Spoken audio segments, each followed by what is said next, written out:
नमस्कार। आज के इस क्लास में हम लोग चर्चा करेंगे 100 MCQ है लगभग, और फिर से हम लोग बात करेंगे सीटेट का जो सबसे इम्पोर्टेंट पार्ट होता है ना, CDP child development and pedagogy. और ये इसलिए भी इम्पोर्टेंट है क्योंकि इस बार से आपका सीटेट एग्ज़ाम जो है वो न केवल 1 to 5 और 6 to 9 के लिए हो रहा है, 6 to 8 के लिए हो रहा है, बल्कि इस बार से आपका सीटेट एग्ज़ाम जो है वो 9 to 12 के टीचर्स के लिए भी कंपलसरी है। यानी कि सीटेट एग्ज़ाम जो है वो अब CBSE बोर्ड्स के स्कूल में अगर आप टीचर्स की जॉब करना चाहते हैं तो आपके लिए ये अब कंपलसरी है कि क्लास 1 से लेकर के 12 तक के जितने भी टीचर उनको अब सीटेट क्लियर करना पड़ेगा। तो उसका शुरुआत आपका इसी साल से होगा, और सिलेबस अभी मार्केट में नहीं आया, सिलेबस अभी निकलेगा, लेकिन अनाउंसमेंट हो गया है। तो आप जो पैडागोगी है वो सबके लिए सेम रहेगा, तो क्यों नहीं आप सबके लिए जो भी हैं उन सब के लिए बहुत अच्छा रहेगा कि आप लोग तैयारी आज से ही शुरू कर दें। उसका सिलेबस जैसे ही आएगा उस पर भी हम लोग डिस्कस करेंगे कि 9 to 12 के लिए क्या रहेगा सब्जेक्ट वाइज, चूँकि वहाँ पर सब्जेक्ट अलग अलग है। 1 to 5 में क्या होता है, जनरल है, AVS, तो वहाँ पर चल जाता है। और 6 to 8 भी आपका होता है, उसमें साइंस और सोशल साइंस होता है। तो जो साइंस लेते हैं वो साइंस, और जो सोशल साइंस लेते हैं वो सोशल साइंस। लेकिन 9 to 12 में क्या होता है कि 9-10 का अलग है, और 11-12 में सारे सब्जेक्ट अलग अलग हो जाते हैं। तो उनका कैसे कैसे होगा वो भी बहुत जल्द आ जाएगा। फिलहाल हम लोग आज बात करते हैं CDP का MCQ पर। जो पहला क्वेश्चन है वो है कि बाल विकास का अध्ययन किससे संबंधित है। यानी कि बाल विकास का जो पढ़ाई होता है वो किससे जुड़ा हुआ है।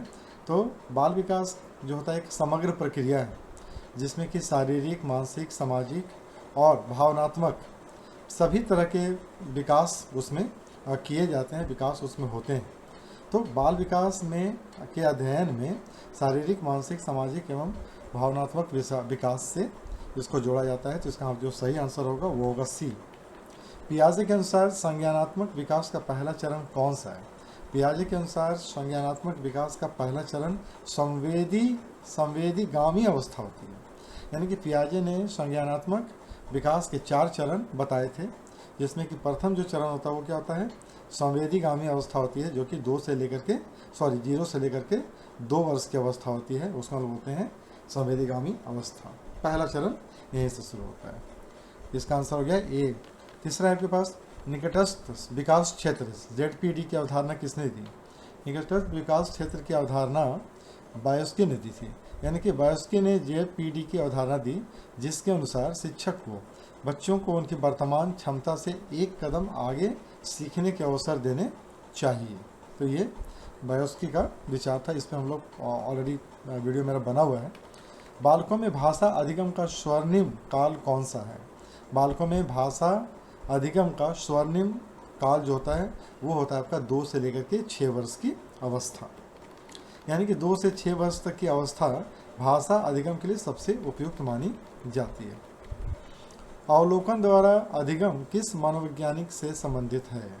अवलोकन द्वारा अधिगम, ऑब्जर्वेशनल लर्निंग, ये किस मनोवैज्ञानिक ने इस सिद्धांत को दिया था। इसका सही आंसर होता है बंडूरा ने दिया था। तो बंडूरा ने सामाजिक अधिगम सिद्धांत दिया, जिसमें बच्चों के सीखने में अनुकरण और अवलोकन की भूमिका बताई गई। तो बंडूरा ने क्या दिया था, ऑब्जर्वेशनल लर्निंग का सिद्धांत दिया था। शिक्षण का मुख्य उद्देश्य क्या होना चाहिए। शिक्षण का मुख्य उद्देश्य होता है छात्रों में विचार करने की क्षमता को विकसित करना। तो शिक्षण का उद्देश्य केवल क्या होता है, अंक दिलाना तो होता नहीं कि केवल हम मार्क्स देते चले गए और बच्चे जो है वो पढ़ के निकल गए, ऐसा तो होता नहीं है। तो उसमें क्या होता है कि अंक दिलाना नहीं, बल्कि छात्रों में सृजनात्मक एवं आलोचनात्मक सोच विकसित करना। यानी कि बच्चों में क्रिएटिविटी और क्रिटिकल थिंकिंग दोनों, यानी कि क्रिएटिव थिंकिंग और क्रिटिकल थिंकिंग दोनों डेवलप करना ही क्या कहलाता है, शिक्षण का मुख्य उद्देश्य होता है। सही आंसर था इसका B। कौन सा कारक बालक के विकास को प्रभावित नहीं करता है। आनुवंशिकता, पर्यावरण, व्यक्तिगत प्रयास, जन्म तिथि। तो जाहिर है कि ऑप्शन से ही पता चल जा रहा है पर्यावरण। तो जन्म तिथि का विकास पर कोई प्रभाव नहीं होता है, जबकि जो विकास को, सॉरी डी, हमारा जो आंसर है वो डी है। जबकि आनुवांशिकता, पर्यावरण और व्यक्तिगत प्रयास उसका सीधा प्रभाव पड़ती है किस पर, बच्चे के विकास पर। आनुवांशिकता यानी कि जो जेनेटिक्स होता है, मम्मी और पापा का गुण बच्चे में आता है तो वो आनुवांशिक हो गया। पर्यावरण, पर्यावरण से मतलब क्या होता है कि हमारे आसपास का जो वातावरण है, माहौल है, उसका भी बालक के विकास पर प्रभाव पड़ता है। व्यक्तिगत प्रयास, अगर हम खुद से भी प्रयास कर रहे हैं बच्चों के डेवलपमेंट के लिए तो हमारा व्यक्तिगत प्रयास भी सहायक होता है बच्चे के विकास के लिए। केवल जन्म तिथि से विकास का कोई लेना देना नहीं है। स्कैफोल्डिंग किस शिक्षा शास्त्री से जुड़ा हुआ है? स्कैफोल्डिंग हम लोग बहुत बार बात कर चुके हैं इस पर हम लोग, ब्रूनर से। ब्रूनर ने स्कैफोल्डिंग की अवधारणा दी जिसके अनुसार शिक्षक बच्चे को क्रमिक सहारा देता है ताकि वो कठिन कार्य को सीख सके, और जब वो सीख जाता है तब वो उसको छोड़ देता है कि तुम अब फिर अपना रेगुलर ये में प्रैक्टिस में आ जाओ। तो ये किसका दिया हुआ था स्कैफोल्डिंग? ये ब्रूनर का दिया हुआ था। Excuse me. कोहलबर्ग का सिद्धांत किससे संबंधित है? कोहलबर्ग का सिद्धांत जो है वो नैतिक विकास से संबंधित है। सो कोहलबर्ग ने नैतिक विकास का सिद्धांत प्रस्तुत किया जिसमें 3 स्तर और 6 अवस्थाएं बताई गई थी। ठीक है, तो कभी कभी क्वेश्चन आता है कि नैतिक विकास का सिद्धांत में कितनी अवस्थाएं हैं? तो 6 अवस्थाएं हैं। कितने स्तर हैं? तो 3 स्तर हैं। और इसको किसने दिया था? कोहलबर्ग ने दिया था। तो ये करना है। इसका सही आंसर क्या हो जाएगा? बी, नैतिक विकास का सिद्धांत किसने दिया था? कोहलबर्ग ने दिया था। कोहलबर्ग ने क्या दिया था? नैतिक विकास का सिद्धांत दिया था। ट्रायल एंड एरर थ्योरी किसने दी थी? So trial and error theory Thorndike का दिया हुआ था। सो थॉर्नडाइक ने प्रयास और भूल का सिद्धांत दिया। ट्रायल एंड एरर यानी कि करते रहो, गलतियां करो, सीखो, जिसमें कहा कि बच्चा बार बार प्रयास करके सही उत्तर तक पहुंच जाता है। एक छोटा सा एग्जांपल है, मान लीजिए कि लाइट चली गई है, आप रूम में हो और आपको लाइट मतलब कि इमरजेंसी लाइट ऑन करनी है, स्विच है उसका, ठीक है, अपने आप नहीं जला है। तो आप क्या करते हो? उस अंधेरे में आप सहारा लेते हो ना, दीवार का सहारा लेते लेते जाते हो। ये क्या होता है कि एक प्रयास में आपका लाइट नहीं जलता है, लेकिन आप चलते चलते चलते चलते एक समय ऐसा आता है जब आप स्विच तक पहुंच जाते हो। तो ट्रायल एंड एरर क्या होता है? एक सीखने का अपना एक तरीका होता है जिसमें बच्चे बार बार प्रयास करके गलतियों से सीखते सीखते वो सही उत्तर तक पहुंच जाते हैं। सही आंसर सी, थॉर्नडाइक का दिया हुआ था ये। प्रारंभिक अवस्था में बच्चों की शिक्षा का आधार क्या होना चाहिए? प्रारंभिक अवस्था में जो बच्चे होते हैं ना वो ठोस अनुभव से सीखते हैं। ठीक है, तो छोटे बच्चों के लिए शिक्षा क्या होता है? ठोस वस्तुओं और अनुभव पर आधारित होती है। वो देखता है, छूता है, सीखता है। ठीक है, तो ठोस अनुभव पर आधारित होना चाहिए। बालक के विकास की गति कैसी होती है? बालक के विकास की गति क्या होती है? हर समय समान रहती है, सभी बच्चों में एक जैसी होती है, असमान और भिन्न भिन्न होती है, हमेशा तेज होती है। इसका सही आंसर क्या होगा? असमान और भिन्न भिन्न होती है। तो बालक के विकास की गति, हर बच्चा अलग अलग तरीके से सीखता है, हर बच्चे के सीखने की गति अलग अलग होती है, इसलिए विकास असमान होता है। क्यों? क्योंकि हर बच्चा अपने अपने ढंग से, अपनी अपनी गति और क्षमता से सीखता है। शास्त्रीय अनुबंधन किसने प्रतिपादित किया था? क्लासिकल कंडीशनिंग किसने प्रतिपादित किया था? इसका आंसर होगा पावलोव ने। ठीक है, तो पावलोव ने कुत्ते पर प्रयोग किया था, करके ये बताया कि शास्त्रीय अनुबंधन का सिद्धांत प्रस्तुत किया था। तो कुत्ते पर जो उन्होंने जो एक्सपेरिमेंट किया था वो आप देखेंगे कि आप साइकोलॉजी के बुक्स वगैरह में भी रहता है ना कि उसको एक घंटी बांधा गया था, इस तरह का बहुत सारी चीज़ें हैं जो आप लोगों ने पढ़ी होंगी इसमें। तो पावलोव ने क्या किया? कुत्ते पर प्रयोग करके शास्त्रीय अनुबंधन का सिद्धांत प्रस्तुत किया था। अधिगम का अस्थायी स्वरूप क्या कहलाता है? अधिगम का अस्थायी स्वरूप आदत कहलाता है। ठीक है, अस्थायी स्वरूप क्या होता है? आदत होता है, ज्ञान, बुद्धि, आदत, व्यक्तित्व। तो अधिगम के बार बार दोहराने से आदत का निर्माण हो जाता है जो कि अस्थायी रूप से आपके पास रह जाता है। ठीक है, बहुबौद्धिकता का सिद्धांत किसने दिया था? मल्टीपल इंटेलिजेंस थ्योरी किसने दिया? स्पीयरमैन ने दिया था, थर्स्टन ने दिया, गार्डनर ने दिया और बिनेट ने दिया। इसका सही आंसर हो जाता है गार्डनर ने दिया था। हार्वर्ड गार्डनर ने बहुबौद्धिकता का सिद्धांत दिया जिसमें 8 प्रकार की बुद्धि का वर्णन किया गया है। सो बहुबौद्धिकता का सिद्धांत किसने दिया था? हार्वर्ड गार्डनर ने दिया था, जिसमें कि 8 प्रकार की बुद्धि का वर्णन किया गया है। किस अवस्था में बच्चा स्व केंद्रित? यहाँ पर एक चीज देखिएगा क्या होता है ना कभी कभी कि बहुबौद्धिकता का सिद्धांत किसने दिया? हार्वर्ड गार्डनर ने किया। अब ये यहाँ पे एक चीज़ और क्वेश्चन आ जाएगा कि हार्वर्ड गार्डनर ने किस सिद्धांत को प्रतिपादित किया। यहाँ पर क्या आ जाएगा, बहुबौद्धिकता का सिद्धांत। तो क्वेश्चन यहाँ पर बनते रहता है, एक ही क्वेश्चन से बहुत सारे क्वेश्चन बनते रहते हैं, तो उसको हमेशा ध्यान में रखिएगा। किस अवस्था में बच्चा स्व केंद्रित होता है। तो पूर्व सक्रियात्मकता में बच्चा जो होता है ना वो क्या रहता है, स्व केंद्रित रहता है। यानी कि पियाजे के अनुसार पूर्व संक्रियात्मक अवस्था यानी कि 2 से 7 वर्ष की जो अवस्था होती है उसमें बच्चा क्या रहता है, स्व केंद्रित रहता है, अपने आप में बिजी रहता है। अधिगम का सर्वोत्तम तरीका क्या होता है। अधिगम का सबसे बेस्ट तरीका क्या है, करना और सीखना। तो कर के सीखना, learning by doing is the best way of learning. विद्यालय में अनुशासन का सर्वोत्तम तरीका कौन सा है। विद्यालय में अनुशासन का सर्वोत्तम तरीका क्या है, दंड देना, डराना, आत्म अनुशासन विकसित करना, कड़े नियम को बनाना। तो सबसे अच्छा तरीका क्या है, सर्वोत्तम तरीका क्या है, आत्म अनुशासन विकसित करना। अगर बच्चा खुद से सेल्फ डिसिप्लिन हो जाए तो उसको दंड देने या डराने का कोई ज़रूरत नहीं रहता है। तो शिक्षा में क्या होता है, अनुशासन का उद्देश्य क्या होता है, बच्चों को सेल्फ डिसिप्लिन करना यानी कि आत्म अनुशासन सिखाना। सुदृढ़ीकरण यानी कि री इन्फोर्समेंट का संबंध किससे है, दंड से, व्यवहार को प्रोत्साहित करने से, अनुशासन से, संज्ञानात्मक विकास से। तो री इन्फोर्समेंट का संबंध होता है व्यवहार को प्रोत्साहित करने से। हम लोग क्या करते हैं, किसी को भी बार बार टोकते रहते हैं ना, तो उससे क्या होता है कि वो सही ट्रैक पर चला जाता है। यानी कि आप जो गलत कर रहे हो उसको टोक देता है, तो करिए यार ये गलत है, ये करो। आप बार बार आपको टोक रहा है तो आप क्या करते हैं, सही करना शुरू कर देते हैं। ठीक है, तो री इन्फोर्समेंट से क्या होता है, आपके व्यवहार सही व्यवहार को प्रोत्साहित किया जाता है। बाल विकास का अध्ययन क्यों महत्वपूर्ण है। शिक्षक को छात्रों को समझने में सहायता मिलती है। शिक्षक केवल परीक्षा में अंक दिला सकता है, शिक्षक को अनुशासन सिखाने में मदद मिलती है, इसका शिक्षा से कोई लेना देना नहीं है। तो बाल विकास का अध्ययन क्यों महत्वपूर्ण है, क्योंकि शिक्षक को छात्रों को समझने में सहायता मिलती है। ठीक है, इससे क्या होता है, बाल विकास का अध्ययन करने से क्या होता है, शिक्षक को ये समझ में आ जाता है ना कि बच्चों की आवश्यकताएं क्या है, उनकी क्षमताएं क्या है, उनकी किन किन समस्याओं का सामना करना पड़ रहा है। तो ये सब जब समझ में आ जाता है टीचर को, तो टीचर क्या करता है, बच्चों के अनुसार, उनके रिक्वायरमेंट के अनुसार, नीड के अनुसार वो सिलेबस को प्रिपेयर करता है। बालक का बौद्धिक विकास मुख्यतः किस बात पर निर्भर करता है, जन्म तिथि पर, पर्यावरण व अनुभव पर, केवल विद्यालय पर, केवल अनुशासन पर।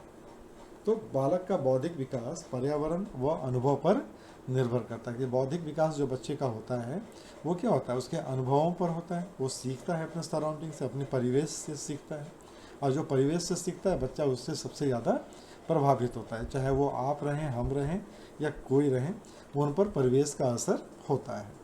कौन सी अवस्था खेलों का स्वर्ण युग कहलाती है। शैशवावस्था, बाल्यावस्था, किशोरावस्था, प्रौढ़ावस्था। बाल्यावस्था जो होता है ना 6 से 12 वर्ष, उसको हम लोग क्या बोलते हैं, खेलों का स्वर्ण युग बोलते हैं। क्यों, क्योंकि इसी समय में बच्चों में खेलों में विशेष रुचि पैदा होती है। तो जो 6 से 12 साल के बच्चे होते हैं उनको आप देखिएगा कि वो अपने दोस्तों के साथ खेलने में ज़्यादा इंटरेस्ट लेते हैं। जो छोटे बच्चे होते हैं ना वो मम्मी पापा को पकड़ते हैं कि मेरे साथ खेलो खेलो, लेकिन जैसे वो 6 साल से ऊपर जाते हैं ना, वो आपको छोड़ करके नए नए दोस्त ढूंढना शुरू कर देते हैं, उनके साथ खेलने में उनको मज़ा आता है। और ये कब तक चलता है, ये 12 साल तक चलता है। उसके बाद क्या होता है, उसके बाद उनके ऊपर थोड़ा सा उनका जो खुलता है, माइंड उनका खुलता है, तो परीक्षा पर या फिर कैरियर वगैरह पर भी वो फोकस करना शुरू करते हैं। तो ये जो 6 से 12 का जो समय है ना, वो खेलों का स्वर्ण युग कहलाता है। बालक सबसे पहले किस भाषा को सीखता है, मातृभाषा, अंग्रेजी, दूसरी भाषा संस्कृत। तो बच्चा सबसे पहले वही भाषा सीखता है जो घर और उसके परिवेश में बोला जाता है, जिसे हम लोग क्या बोलते हैं, मातृभाषा बोलते हैं। तो ऐसी भाषा जो उसके घर में बोली जाती है, बच्चा क्या करता है, पहले उसी को सीखता है। उसकी माँ क्या बोलती है, उनके आसपास रहने वाले लोग क्या बोलते हैं, तो उसको वो पहले पकड़ता है, मातृभाषा। बुद्धि परीक्षण, इंटेलिजेंस टेस्ट का सर्वप्रथम विकास किसने किया। बुद्धि परीक्षण का सर्वप्रथम विकास किया था बिनेट और साइमन ने। तो 1905 में बिनेट और साइमन ने पहला बुद्धि परीक्षण तैयार किया था। तो क्वेश्चन आ भी सकता है कि बिनेट और साइमन ने 1905 में क्या तैयार किया था, किस परीक्षण को तैयार किया था, तो बुद्धि परीक्षण को तैयार किया था। कोई छात्र कार्य में विफल हो जाता है, बार बार कोशिश करता है, यह किस प्रकार का अधिगम है। अनुकरण, प्रयास और भूल, इसको हम बोलते हैं प्रयास और भूल, है ना। इसको बोलते हैं हिट एंड ट्राई भी बोलते हैं इसको हम लोग, प्रयास और try and error and try भी है। तो थॉर्नडाइक के अनुसार बार बार प्रयास करने और त्रुटियों को सुधारने की प्रक्रिया को प्रयास और भूल द्वारा अधिगम कहते हैं। अधिगम का नियम, निकटता का नियम किससे संबंधित है? तो अधिगम का नियम, निकटता का नियम, अधिगम में निकटता का जो नियम है वो किससे संबंधित है? वो थॉर्नडाइक से संबंधित है। तो थॉर्नडाइक ने क्या किया? अधिगम के नियम दिए जिनमें निकटता का नियम भी शामिल है। और थॉर्नडाइक ने क्या दिया था? प्रयास और भूल द्वारा अधिगम भी इन्हीं का दिया हुआ है। अंतर्दृष्टि द्वारा अधिगम का सिद्धांत किसने दिया? अंतर्दृष्टि द्वारा अधिगम का सिद्धांत कोहलर ने दिया था। तो कोहलर ने चिंपैंजी पर प्रयोग करके अंतर्दृष्टि द्वारा अधिगम का सिद्धांत प्रस्तुत किया था। ठीक है, तो आप लोगों ने पढ़ा होगा, बीएड में भी पढ़ा होगा या फिर साइकोलॉजी, जो भी बीएड में बेसिकली आप लोगों ने पढ़ा होगा कि चिंपैंजी जो रहता है ना, उसको बंद कमरे में उसके ऊपर में केला लटका दिया जाता है, किस प्रकार से वो कैसे कैसे पहुंचता है वहाँ तक। तो क्या करता है वो? अंतर्दृष्टि से मोटिवेट होता है और वहाँ तक उसको पहुँचने का रास्ता मिलता है। तो ये किसका किया होता है? ये कोहलर का सिद्धांत है, ये अंतर्दृष्टि द्वारा अधिगम का सिद्धांत। किस पर यह प्रयोग किया गया था? तो ये प्रयोग चिंपैंजी पर किया गया था। बच्चों में अनुकरण किस अवस्था में सबसे अधिक होता है? बच्चों में अनुकरण सबसे अधिक शैशव एवं प्रारंभिक वाले अवस्था में होता है। बच्चा क्या करता है? दूसरों को देख देख कर सीखता है, नकल उतारने की कोशिश करता है। आप हंसेंगे तो वो भी हंसेगा, उसको समझ में कुछ नहीं आता लेकिन वो हंसता है। छोटा बच्चा होता है ना, उसको आप ऐसे मुंह बना बना करके बोलेंगे तो वो भी हंसने लग जाता है। क्यों? क्योंकि उसको ये लगता है कि कुछ ऐसा हो रहा है कि हंसना चाहिए, तो वो भी नकल वहाँ पर करता है। तो छोटे बच्चे क्या करते हैं? दूसरों की नकल करके जल्दी सीखते हैं। और यह अवस्था कब होती है? शैशव एवं प्रारंभिक बाल्यावस्था, यानी कि ऑप्शन सी। अधिगम का स्थानांतरण, ट्रांसफर ऑफ लर्निंग, किससे संबंधित है? एक कार्य से प्राप्त अनुभव का दूसरे कार्य में उपयोग। तो अधिगम का स्थानांतरण किससे संबंधित है? एक कार्य से प्राप्त अनुभव।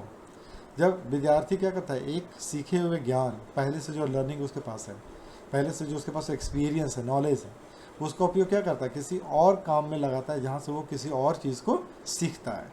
तो इसको हम क्या बोलते हैं? एक कार्य से प्राप्त अनुभव का दूसरे कार्य में उपयोग करना, यानी कि ट्रांसफर ऑफ लर्निंग। ठीक है। बुद्धि भागफल, IQ का सूत्र क्या है? IQ का सूत्र होता है MA/CA गुना 100। ठीक है, तो MA का मतलब क्या हो गया? मेंटल एज और कालानुक्रमिक आयु। ठीक है, तो इसको जब हम डिवाइड करते हैं उसकी मानसिक आयु को और उसका जो अपना जो कालानुक्रमिक आयु है उसको डिवाइड करके 100 से मल्टीप्लाई कीजिएगा तो उसका IQ निकल जाता है, IQ लेवल उसका निकलता है। किस अधिगम सिद्धांत में प्रबलन की मुख्य भूमिका होती है, यानी कि रीइंफोर्समेंट की प्रमुख भूमिका होती है? स्किनर का ऑपरेंटेड कंडीशनिंग सिद्धांत जो है उसमें रीइंफोर्समेंट की मुख्य भूमिका होती है। स्किनर ने क्या कहा था? स्किनर ने कहा कि प्रबलन किसी व्यवहार की पुनरावृत्ति को सुनिश्चित करता है। प्रबलन यानी कि प्रबल है यहाँ पर कि ये होगा ही होगा, यानी कि वो इस काम को दोहराएगा ही दोहराएगा। तो स्किनर ने क्या कहा था कि प्रबलन किसी व्यवहार की पुनरावृत्ति को सुनिश्चित करता है, यानी कि स्किनर का ऑपरेंटेड कंडीशनिंग का सिद्धांत जो है वो उसमें प्रबलन की मुख्य भूमिका होती है। शिशु की पहली प्रयोगशाला किसे कहा जाता है? ठीक है, घर को शिशु की पहली प्रयोगशाला कहा जाता है क्योंकि वो वहीं से सीखना शुरू करता है। बाल मनोविज्ञान के अध्ययन की सर्वश्रेष्ठ विधि कौन सी है? सो बाल मनोविज्ञान की अध्ययन की सर्वश्रेष्ठ विधि क्या होती है? केस स्टडी विधि होती है, यानी कि केस स्टडी से हम लोग बाल मनोविज्ञान को सीखते हैं। यानी कि केस स्टडी जो होता है विधि व्यक्तिगत बालक की विशेषताओं, क्षमताओं और उसकी समस्याओं को जब हम लोग केस स्टडी के माध्यम से देखते हैं तो उससे हम लोग को बाल मनोविज्ञान को समझने में आसानी होता है। विकास आजीवन चलता है, यह कथन किस सिद्धांत का अंग है? विकास आजीवन चलता है, यह एरिक्सन का मनोसामाजिक विकास का सिद्धांत है। तो एरिक्सन के अनुसार क्या था? मनोसामाजिक विकास जीवन भर चलता रहता है। विद्यालय में सहपाठी समूह का प्रभाव किस प्रकार अधिक दिखाई देता है? तो विद्यालय में सहपाठी समूह का प्रभाव किस प्रकार? शैशवावस्था में, बालावस्था में, किशोरावस्था में? किशोरावस्था में सबसे अधिक दिखता है, वहीं पर ग्रुप बनता है किशोरावस्था में, है ना। मेरा ग्रुप, मेरा टीम, है ना, मेरा छोकरा लोग, यही सब बनता है किशोरावस्था में। तो किशोरावस्था में क्या होता है? बच्चों पर सहपाठियों का प्रभाव ज़्यादा पड़ता है। ठीक है, कि किसका कितना फ्रेंड है, किसका कितना वो होता है ना, सब दिखाता है, सब अपना अपना एटीट्यूड सब। तो किशोरावस्था में ये ज़्यादा होता है, बहुत ख़राब होता है, ये सबसे ख़राब समय यही होता है, किशोरावस्था सबसे ख़राब होता है। यहाँ पर टेंशन डर और कुछ नहीं होता है, यहाँ पर बस सामने जो है वो अंदर वाला वही सब। चलिए, शिक्षा का उद्देश्य मूलक सिद्धांत किसने दिया था? शिक्षा का उद्देश्य मूलक सिद्धांत जॉन डेवी ने दिया था। तो जॉन डेवी ने क्या किया? शिक्षा को जीवन की तैयारी न मानकर जीवन स्वयं कहा कि यही जीवन है, जीवन स्वयं कहा, और उद्देश्य मूलक शिक्षा पर बल दिया। यानी कि आपका धरती पर आने का जो उद्देश्य है वो क्या है, कहीं ना कहीं मतलब उसमें जीवन उसमें वहाँ पर शामिल है। यानी कि जीवन को, कि जीवन की तैयारी नहीं है, उसको जीवन वही जीवन है, आप आए हो सीखोगे वही सब का है। तो जॉन डेवी ने शिक्षा को जीवन की तैयारी न मानकर जीवन स्वयं कहा और उद्देश्य मूलक शिक्षा पर जोर दिया कि आपका उद्देश्य क्या है लाइफ का। तो लाइफ का एम सबसे पहले हम लोगों को जानना चाहिए। किस अवस्था में बच्चों में जिज्ञासा की भावना चरम पर होती है? ठीक है, तो जिज्ञासा की भावना बाल्यावस्था में चरम पर होती है। यानी कि 6 से जो 12 का जो बीच होता है ना, उसमें वो सीख जानने का मतलब एक्सपेरिमेंट इंजीनियरिंग करने का मतलब वहीं पर खुराफाती आता है कि तोड़ फोड़ दो। कोई भी खिलौना घर में आएगा ना, तो उसको खेलना बाद में, पहले तोड़ फोड़ के देख लो कि इसके अंदर आखिर है क्या, हम नया कैसे बना सकते हैं, नया चीज़। ये सब कब आता है? 6 से 12 के बीच में वाले अवस्था में आता है। सीखने के लिए प्रेरणा किस प्रकार की होती है? सीखने के लिए प्रेरणा आंतरिक और बाह्य दोनों होती है, इंटरनल और एक्सटर्नल दोनों तरह का मोटिवेशन होता है। यानी कि अधिगम के लिए प्रेरणा जो होती है ना, वो अपना इंटरेस्ट से भी आता है, बाहरी प्रशंसा से या इनाम से, किसी भी चीज़ से भी आ सकता है। कक्षा में अनुशासन बनाए रखने का सबसे अच्छा तरीका क्या है? कक्षा में अनुशासन बनाए रखने का सबसे अच्छा तरीका होता है ना कि आप विद्यार्थी को कार्य में व्यस्त रखिए। अगर विद्यार्थी कार्य में व्यस्त रहेगा तो अनुशासन अपने आप वहाँ पर बन जाएगा। बालक का पहला सामाजिकरण एजेंट कौन होता है? बालक का सबसे पहला सामाजिकरण एजेंट उसका परिवार होता है, फैमिली होती है, जहाँ पर वो जन्म लेता है और सबसे ज़्यादा समय वहाँ पर बिताता है, तो वही उसका पहला सामाजिकरण करने का एजेंट होता है। पियाजे के अनुसार ठोस संक्रियात्मक अवस्था किस आयु वर्ग में आती है? तो पियाजे के अनुसार ठोस संक्रियात्मक अवस्था 7 से 11 वर्ष की आयु में आती है। ठीक है, बच्चा ठोस वस्तुओं पर तर्क करना सीखता है, इसे ठोस संक्रियात्मक अवस्था कहते हैं। कौन सा सिद्धांत प्रभाव का नियम से जुड़ा है? तो प्रभाव के नियम से जुड़ा थॉर्नडाइक का प्रभाव का नियम कहता है कि संतोषजनक परिणाम देने वाला व्यवहार दोहराया जाता है। अगर आपको सेटिस्फैक्टरी रिजल्ट मिल रहा है तो वही काम बार बार रिपीट होता है। ये किसने कहा था? थॉर्नडाइक ने कहा था। प्रभाव का नियम क्या होता है? Law of affect. जब वो अफेक्टेड है तभी वो बार बार रिपीट होता है।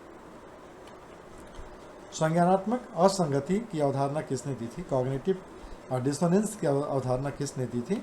फेस्टिंगर ने कॉग्निटिव डिसोनेंस की अवधारणा दी थी। फेस्टिंगर ने संज्ञानात्मक असंगति सिद्धांत दिया, जिसके अनुसार असंगत विचार व्यक्ति में असुविधा उत्पन्न करता है। तो ये संज्ञानात्मक असंगति का सिद्धांत किसने दिया था? फेस्टिंगर ने दिया था। बच्चों की रचनात्मकता को बढ़ावा देने का सर्वोत्तम तरीका क्या है? बच्चों की रचनात्मकता को बढ़ावा देने का सर्वोत्तम तरीका होता है उन्हें स्वतंत्र वातावरण देना।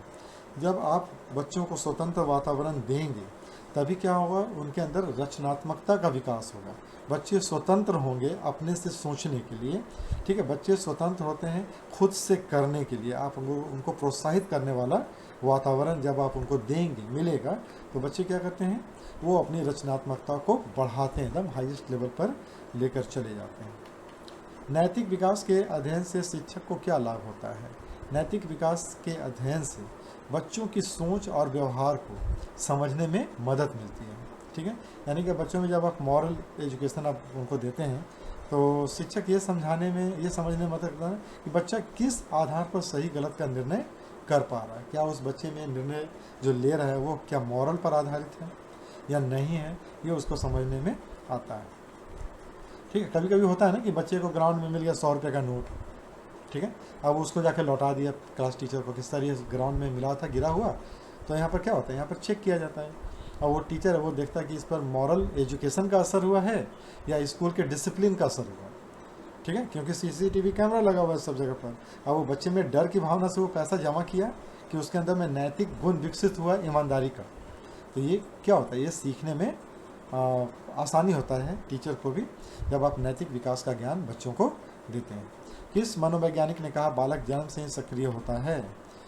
मॉन्टेसरी ने कहा था कि बच्चे जो होते हैं वो जन्म से ही सक्रिय होता है, उसकी शिक्षा को उसी के अनुसार ढालना चाहिए। विद्यालय में सह शैक्षिक गतिविधि का उद्देश्य क्या होता है? विद्यालय में सह शैक्षिक गतिविधि का जो उद्देश्य होता है वो होता है समग्र विकास करना। सह शैक्षिक गतिविधियों बच्चों के सामाजिक, भावनात्मक और शारीरिक, बौद्धिक सभी तरह के विकास में सहायक होती है। शिक्षण अधिगम प्रक्रिया में शिक्षक की भूमिका क्या है? शिक्षण अधिगम प्रक्रिया में शिक्षक की भूमिका एक मार्गदर्शक और एक सहायक से ज़्यादा की नहीं होती है। यानी कि एक शिक्षक जो होता है वो क्या होता है, लर्निंग प्रोसेस में एक फैसिलिटेटर और एक सपोर्टर के रूप में केवल रहता है, गाइड की भूमिका में रहता है। किस प्रकार का अधिगम सबसे अस्थायी माना जाता है?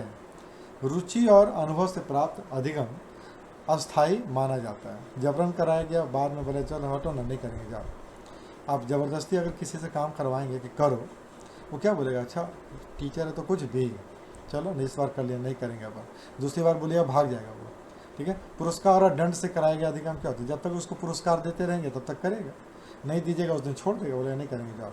लेकिन रुचि और अनुभव से जो प्राप्त होता है ना, वो अधिगम अस्थायी होता है, वो हमेशा के लिए रह जाता है। अनुशासन, उसमें ही डर होता है। चलिए आज का लास्ट क्वेश्चन जो है वो हम लोग देख लेते हैं। 51 कल करेंगे हम लोग, ठीक है, चूँकि ये 100 का बनाए थे लेकिन थोड़ा सा है, थकान हो रहा है।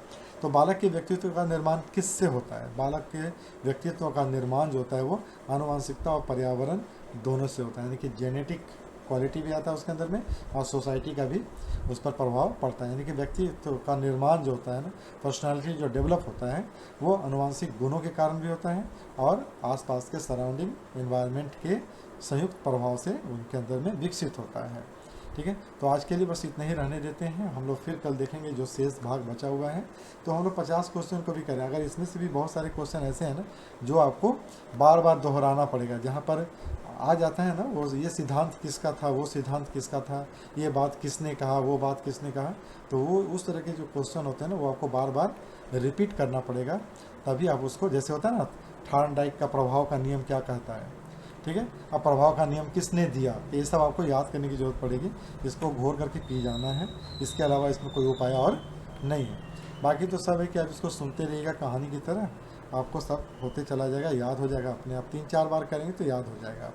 ठीक है, तो बस आज के लिए बस इतना ही रहने देते हैं। अगर वीडियो आपको पसंद आता है तो लाइक कीजिएगा, थोड़ा सा सब्सक्राइब कर लीजिएगा और थोड़ा दोस्तों में भी बांटिए, थोड़ा सा व्यूज़ बढ़ेगा मेरा भी। और क्लासेस तो चलते रहता है, दिन भर स्कूल में पढ़ाता हूँ और फिर शाम को आप लोगों को पढ़ाता हूँ, तो होता है, शरीर का भी एक अपना एक ये है। तो बस आज के लिए बस इतना ही। आप लोग कमेंट में आप लोग क्वेश्चन पूछा कीजिए, ठीक है।